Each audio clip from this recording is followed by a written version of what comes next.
Mes chers amis méditateurs, bonjour et bien retournés dans cette chaîne. Comme promis, voici notre première vidéo pour le cours base de méditation. En particulier, aujourd'hui nous parlerons de la position que l'on doit tenir pendant notre pratique méditative. Ceci est un argument d'extrême importance, tout comme la respiration, et c'est quelque chose qui est capable d'influencer positivement comme négativement notre pratique méditative.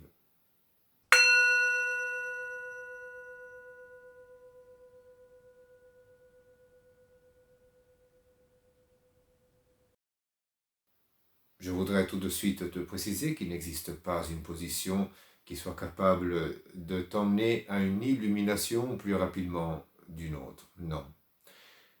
J'ai vu dans mon parcours dans un monastère avec mes yeux un moine qui s'était endormi en ronflant dans la position du loto et des occidentaux laïcs qui allaient en extase sur une simple chaise.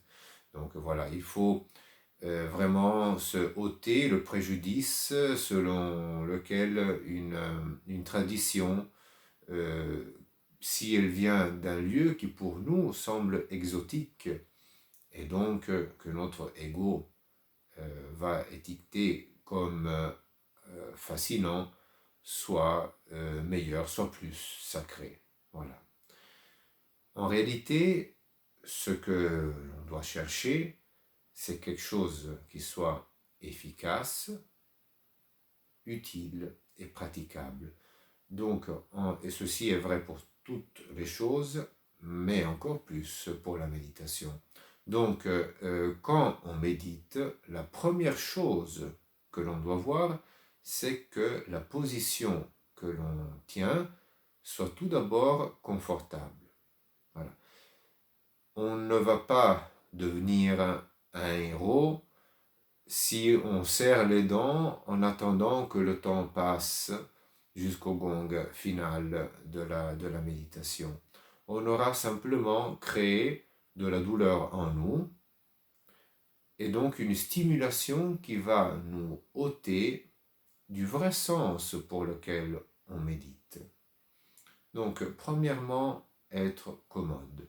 Quand on s'assoit par terre pour méditer, on devrait le faire avec la sensation comme si on serait capable d'y rester pendant des heures. Ça doit toujours être quelque chose de confortable et de paisible.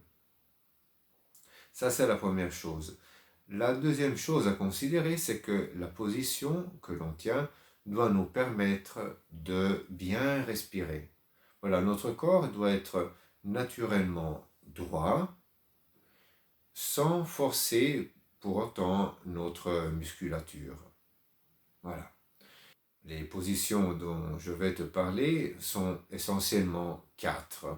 Ce sont toutes des positions dont j'ai fait expérience directe, bien entendu, et je vais te les illustrer avec, disons, les aspects positifs et les aspects négatifs. Alors, il est important que tu comprennes que ces aspects-là concernent exclusivement moi-même. Voilà. Ces aspects correspondent à mon corps, pour comme il est fait. Ce n'est pas dit que cette vérité pour mon corps soit la même pour la tienne. Et donc, il est important que tu expérimentes. Comme je disais dans la dernière vidéo, en ce qui regarde le meilleur lieu où pratiquer, il n'existe pas un meilleur lieu en général, mais il existe ton meilleur lieu.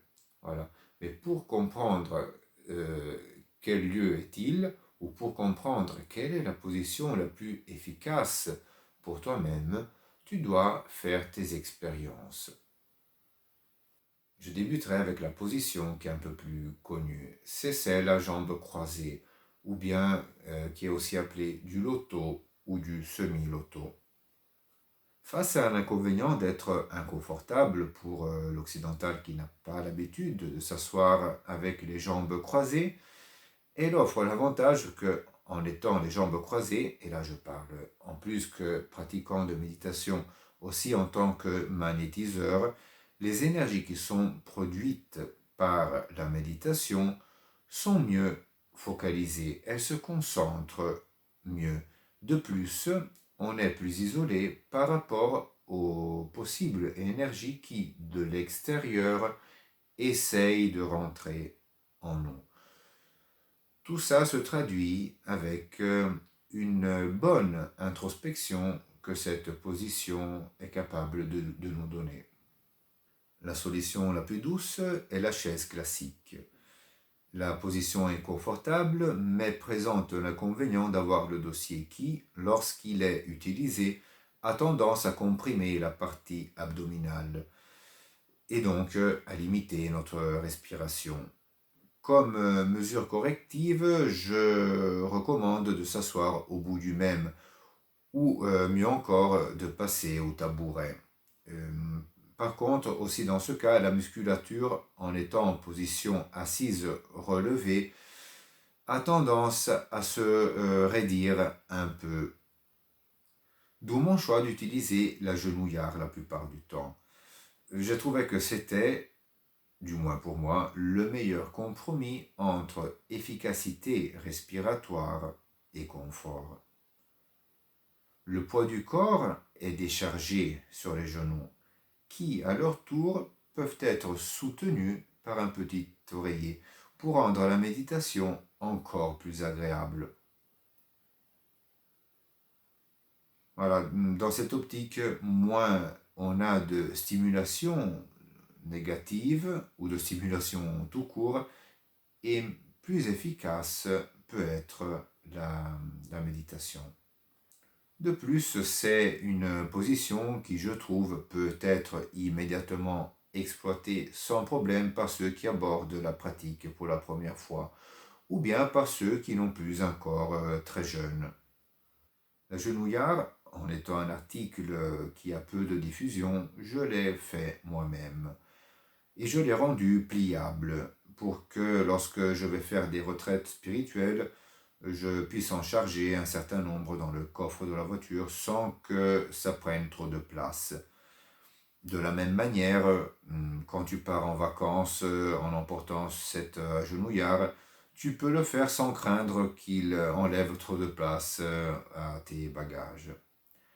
Ensuite, il existe une quatrième catégorie de posture et c'est la position couchée. C'est une excellente position pour obtenir une relaxation profonde lors de travaux particuliers avec la respiration comme le rebirthing ou pour des exercices de visualisation. Habituellement, pour la pratiquer, le classique tapis de yoga va très bien, en l'absence duquel on peut également utiliser simplement le lit. Il est mieux que le matelas ne soit pas trop mou, mais cela est vrai à la fois pour la pratique comme pour le sommeil. Tu t'allonges donc sur ton dos, les bras sont légèrement détachés du corps et les paumes sont tournées vers le haut. Avec la respiration, en s'aidant avec la respiration, il faut essayer de détendre le plus possible le bas du dos, jusqu'à ce qu'il adhère bien au sol. Voilà, ça sert pour favoriser ultérieurement la relaxation. L'inconvénient de cette position, bien entendu, c'est la facilité avec laquelle on peut s'endormir. Mais une fois de plus, grâce au souffle qui vient toujours à notre aide, il est possible de focaliser notre attention et donc d'éviter de nous endormir. Les descriptions que je viens de te donner font partie de la grande famille de pratiques méditatives de type statique, c'est-à-dire de méditations pendant lesquelles notre corps ne bouge pas ou très peu. Il existe puis une autre famille de méditation qui est appelée dynamique, donc où le corps bouge. En particulier quand je fais des retraites spirituelles, j'aime bien proposer la méditation marchée. qui correspond en peu de paroles à marcher en respirant. À chaque pas que l'on effectue, on effectue aussi une respiration. En disant comme ça, avec peu de paroles, on aurait l'impression que c'est quelque chose de très simple, mais en réalité, c'est déjà quelque chose d'un niveau assez élevé. C'est quelque chose qui est plutôt complexe et je ferai une vidéo exprès pour essayer de te l'illustrer quand on aura fini notre cours base. Bien, j'espère que tu as aimé cette petite vidéo et surtout qu'elle puisse être concrètement utile pour ton parcours de méditation et de pratique spirituelle.